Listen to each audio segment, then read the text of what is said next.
Welcome to The Explainer. I am so excited to jump into this with you today because we are tackling something that literally affects all of us. And honestly, the solution we're looking at is incredibly liberating. Today, we're entirely focused on conquering overwhelm. We're going to look at exactly how you can take back control of your life and your ambitions, not through massive, exhausting leaps of willpower, but through tiny, granular, almost ridiculously small actions. So let me ask you this. Have you ever set a massive life goal only to find yourself completely paralyzed by a procrastination like 3 days later? Yeah, we have all been there. You get this huge burst of motivation. You decide you're going to change your entire life, write a novel, get in perfect shape, and then, well, Monday morning hits. Suddenly, cleaning the grout in your bathroom feels like the absolute most urgent task in the world. It's frustrating, it's a little chaotic, and it usually feels like a personal failure. But I promise you, it's not. It is just human wiring.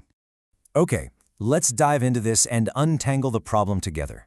Here is our roadmap. First, the procrastination trap. Second, the 800-pound gorilla. Third, the magic of micro-commitments. Fourth, building stupidly small habits. And finally, your hero's journey begins. Starting off with Section 1, the procrastination trap. Why our biggest goals end in paralysis. It's a pretty serious question, right? Why do our biggest goals usually end in procrastination? We know what we want to achieve. We know it's going to make our lives better. So why does sheer willpower consistently fail us?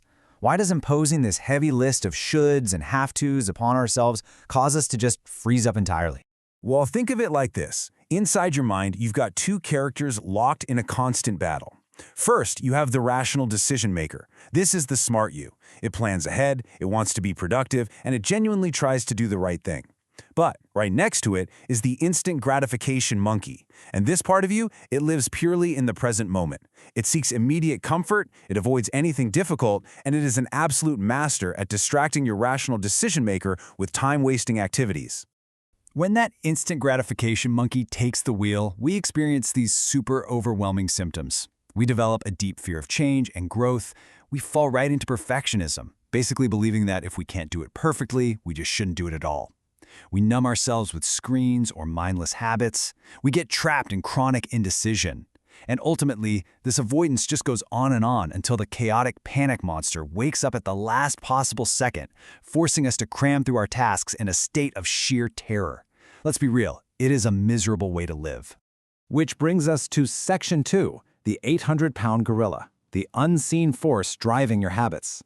I absolutely love how the source material puts this. Your conscious mind rides on the shoulders of an 800-pound gorilla, your unconscious.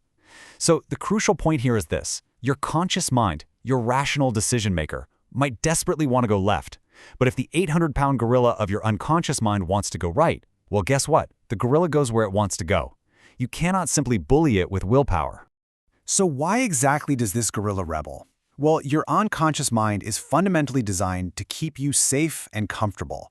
It naturally fears the unknown. It possesses a really powerful desire to avoid any emotional pain or discomfort. It just wants to maintain your existing, familiar habits. So when your conscious mind presents it with a massive, terrifying new task, like, say, writing a book or revamping your entire lifestyle overnight, the gorilla just throws on the brakes. It simply refuses to move. Let's move to Section 3, the magic of micro-commitments. This is how we bypass the gorilla's fear. Here is your ultimate tool, micro-commitments. As another granular decision-making tool, this requires you to break a terrifying or overwhelming choice down to the absolute smallest physical action you can take right now. This approach is specifically designed to bypass your natural, unconscious resistance to change. You're basically lowering the hurdle so much that your brain can't possibly say no. Now, what's really interesting about this slide is the sheer contrast. For example, instead of committing to an entire daunting project on the left, like writing a whole book, your only commitment is to write one single sentence or send one single text message, just to get yourself moving. That's it. The heavy, paralyzing guilt of a massive project is instantly replaced by the liberating simplicity of a tiny action. There's this fantastic quote from the source that says, "Can't clean up the whole room? Clean a corner of it. Can't do all the dishes? Do a dish. Always look for the thing you can do." I want to give you full permission right now to lower your initial hurdles to stupidly small levels.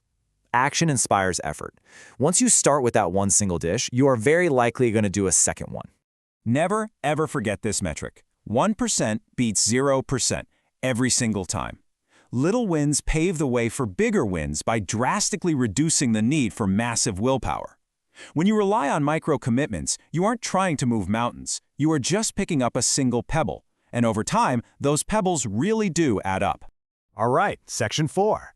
Building stupidly small habits, making progress effortless. So how do we actually do this? The tactical framework is remarkably simple. First, choose a goal that genuinely aligns with your personal values, not just what society expects of you. Second, convert that goal into a ridiculously small action. Literally, I'm talking about doing one single push-up or reading one paragraph. Third, choose a habit cue to trigger this action. Creating these mini habits lets you build incredible momentum without ever needing to wait around for motivation to strike. And here is the absolute genius psychological trick that makes the whole shebang work. If the action seems totally silly and ludicrous to your conscious mind, it's also going to seem silly to your unconscious mind. The 800-pound gorilla won't feel threatened at all. It won't trigger fear or procrastination or distraction. You are effectively tricking your unconscious into exercising effort and creating new neural pathways without it even realizing it. Let's move to and see how this builds, because you're going to need a cue to trigger your new ridiculously small habits. You can use a time-based cue, like doing one push-up right at 8 a.m. You can use an activity-based cue, also known as habit stacking, where you attach the new tiny action to an existing routine, like tidying up the kitchen while your morning coffee brews. Or you can use a deadline-based cue. This gives you the flexibility to do your habit anytime during the day, as long as it's done before you go to sleep. Finally, Section 5, your hero's journey begins, taking the first step today.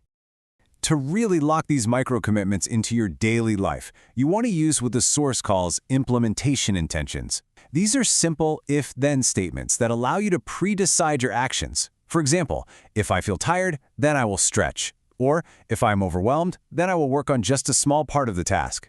By having these preloaded responses ready to go, you completely cut off the instant gratification monkey before it can even speak.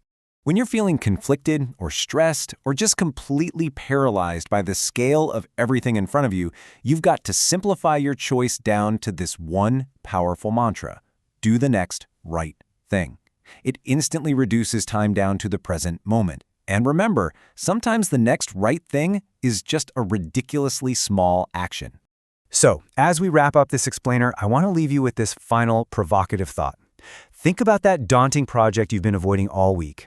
I want you to ask yourself right now, what is the absolute smallest physical action you can take right now? Don't plan the whole thing. Just find that one tiny, silly micro-commitment and go do it. Thank you so much for joining me today to explore the magic of micro-commitments.